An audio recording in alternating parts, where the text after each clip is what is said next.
Hello everyone, welcome to my channel. Victoria sat on the edge of her expansive sofa out the floor-to-ceiling window of her penthouse as the early morning light crawled over the skyline of Genoa City. She held a lukewarm cup of black coffee untouched. The silence in the room was loud, but it was exactly what she needed after weeks of emotional turmoil. Cole's death still haunted her in quiet moments like these. Even though she'd managed to compartmentalize most of her grief for the sake of appearances, the ache never fully left. She turned at the sound of her phone buzzing, a text from Nate. "Breakfast at society, no pressure, just friends." Just friends. The words hung in her mind longer than they should. She quickly typed back a yes and stood up, running her hands down the front of her soft grey blazer. Whatever this was becoming between them, she wasn't ready to define it yet, and maybe that was safer. By the time Victoria arrived at society, Nate was already seated at a quiet corner table, scanning the breakfast menu. When he looked up, he offered a gentle smile, the kind that made it hard to remember they were supposed to be taking things slow. "I already ordered your usual," he said, standing as she approached. "You remember my breakfast order," Victoria teased, easing into her seat with a quirk of her brow. "Some things don't change," he replied, his voice low, familiar, "and besides, we've had enough power breakfasts here for it to stick." The ease between them was unmistakable. It was comforting, like slipping into a sweater you hadn't worn in years. For a moment, it felt like old times, but deeper, more cautious, more aware of the jagged pieces they both carried now. "You look tired," Nate observed, softening his tone. "It's been a long couple of weeks," she admitted, "but I'm getting there." They ate in a rhythm of silence and casual conversation, updating each other on work, the kids, the weather, but both knew they were dancing around something. Nate set down his fork and finally said what had been simmering beneath his cool exterior. "I still think about us sometimes," he admitted, eyes locked on hers. Victoria inhaled slowly. "I do too. But thinking about us and being us again, those are two different things." She slowly, not ready to dive into what scared her most, their past failures. Instead, she said, "Things are different now." "Are they?" Nate challenged gently, "or are we just pretending it'll be different this time?" Victoria bristled. "You're still angry about?" "No," he said quickly, "that's not it, not exactly, it's more. I guess I'm wondering if I'll ever come first in your world, or if I'll always be standing behind your family, behind them." Victoria's eyes darkened just a shade. "You know, my family will always matter to me." "I'm not asking you to choose," Nate said, his tone careful, "but I need to know I matter too, that I'm not just some convenience or emotional rebound while you recover from Cole." Victoria blinked, caught off guard by the directness. "That's not fair." "Maybe not, but it's honest." The conversation was interrupted when her phone buzzed again, another text, this time from her father. "Call me, it's urgent, Ray Lily." She stared at it too long, Nate could tell immediately. "What is it?" "Nothing," she lied, slipping the phone back in her purse. "Just work." Nate narrowed his eyes but let it go, for now. Later that evening, Victoria stood outside Victor's office at Enterprises, her hand poised to knock. She already knew what this was about. Her father had orchestrated a behind-the-scenes scheme involving Lily Winters to manipulate Kane, and now it was starting to unravel. Inside, Victor gave her a sharp nod as she entered. "Glad you came, we have a situation."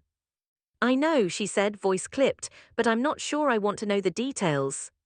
"You're in this whether you want to be or not," he replied. Victoria sat down, steeling herself. "What did you do exactly?" Victor laid it out, how Lily was manipulated into a disappearance that made Kane panic and act impulsively, how it helped them gain leverage for another acquisition. "This will not go public," he said. "Understood." Victoria looked at him, torn between loyalty and ethics. "And if it does?" "It won't." She didn't argue, but the weight in her stomach said this lie would cost her. She left the office feeling dirtier than she had in years. That night, Nate stopped by her place unannounced. She let him in, surprised. "I could tell you were hiding something earlier," he said without preamble, "and I think I know what." "Nate, you knew something about what happened to Lily, didn't you?" Her lips parted, but she said nothing. "That's what I mean, Victoria," he continued. "You say things are different, but here we are, another scheme, another lie, and me once again on the outside of a secret that affects people I care about." She didn't deny it, couldn't. Do you think I wanted to be put in this position? She finally said. Do you think I like lying to you? Then why do it? Because it's how I survive in this family. The words exploded from her, raw and unfiltered. Everything is power plays and manipulation, and if you don't play along, you get eaten alive. Nate took a step back, as if the heat from her words had physically hit him. I'm not asking you to stop being he said quietly, but maybe I need to stop pretending I can fit into that world. Victoria looked at him, and for a second she saw the end, like a distant storm cloud on the horizon, inevitable and unstoppable. Still, he didn't walk away, not yet. They stood in silence, the air thick between them, two people who cared deeply but couldn't seem to exist in the same universe without something breaking. I want to try again, Victoria said finally, her voice barely above a whisper. I don't know what that looks like yet, but I want to try. Nate's jaw clenched. So do I, but we can't build something real if you keep choosing silence over trust. Victoria, knowing he was right, but knowing too that silence was her shield in the empire. The night ended not with a kiss, but with a quiet agreement to keep trying, even if neither knew what they were really building.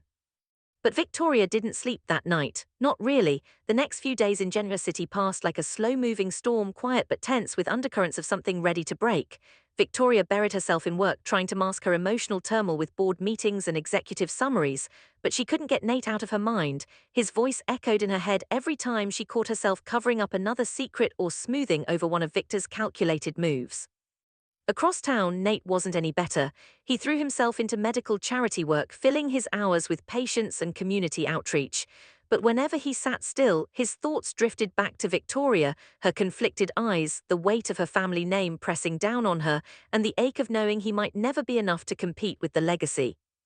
On Friday, Nate walked into Crimson Lights needing coffee more than conversation, but fate had other plans. Victoria was there, alone at a corner table, flipping through a file folder. Her eyes met his across the room. She gave him a small smile, hesitant but genuine. You here for caffeine or an escape? She asked as he approached. Little of both, he replied, sliding into the seat across from her without being asked. They sat for a moment, both unsure how to start. I've been thinking a lot, she began, about what you said about trust. Nate leaned forward, elbows on the table, and you were right, I've spent my whole life guarding myself. My emotions, my intentions, my loyalty, it all gets buried under layers of damage control and family obligations. But that's not fair to you, it's not fair to what we could be. Nate didn't speak, not right away, he just listened, letting her unravel. I want to let you in, not just the version of me that runs boardrooms and cleans up messes, but the real me, the woman who still hurts over coal, who doubts herself more than she lets on, who's terrified of losing you again. Her voice cracked just slightly. I didn't tell you about Lily because I was afraid, she admitted, afraid of being judged, of losing your respect, but more than that, I didn't want you to see just how much I'm still under my father's thumb. Nate finally reached for her hand across the table. I don't need you to be perfect, Victoria, I just need you to be honest with me and with yourself. Their hands lingered, a quiet truce passing between them, but even in that moment of connection, neither could deny the fragile lines still drawn between them. That weekend, they took a walk through Chancellor Park. It was chilly, the kind of weather that made them huddle close without needing an excuse. They talked about safer things, memories from their last relationship, books, childhood misadventures, but the unspoken tension loomed like breath in the winter air. Do you ever wonder, Nate asked suddenly, if we're trying to rebuild something that was never whole to begin with? Victoria stopped walking, all the time. He turned to her, then why are we doing this?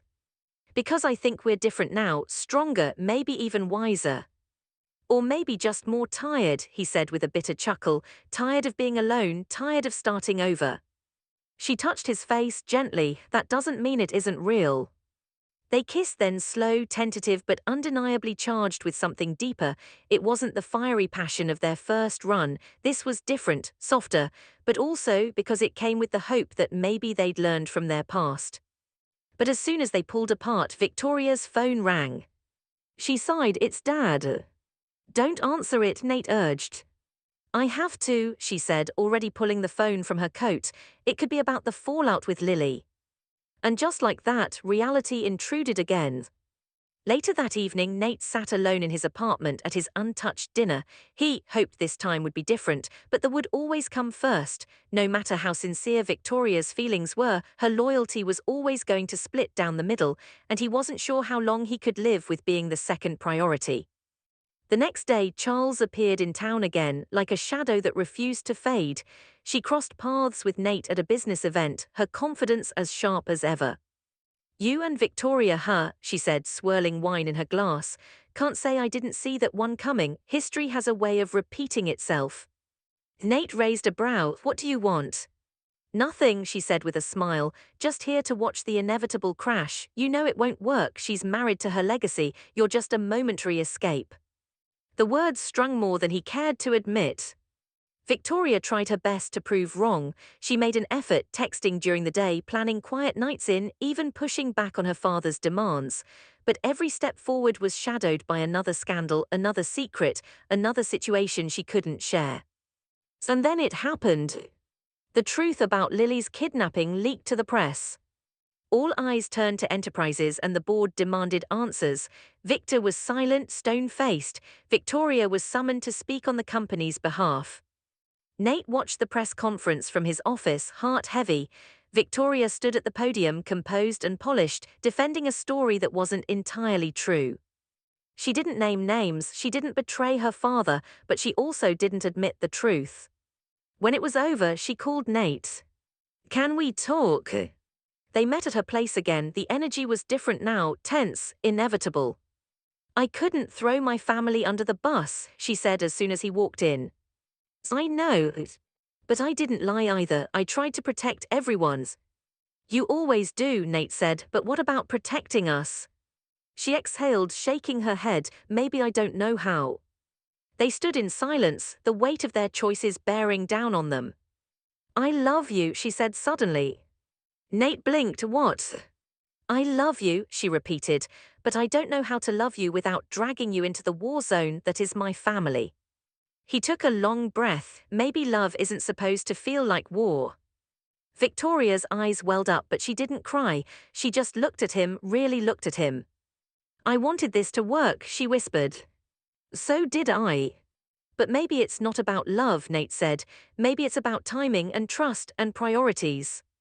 They didn't fight, they didn't scream or hurl accusations. They just stopped. A quiet mutual understanding that this wasn't the time, the place, or the version of them that could survive it. Nate left that night without another word. Victoria stood at her window again, into the city lights, her heart a little but strangely lighter too. In the days that followed, she went back to her world, board meetings, power plays, and drama. Nate returned to his world, medicine, integrity, and peace. And though they missed each other, they didn't reach out again. Not because they didn't care, but because sometimes love isn't enough. Sometimes the bravest thing you can do is walk away before you destroy each other again.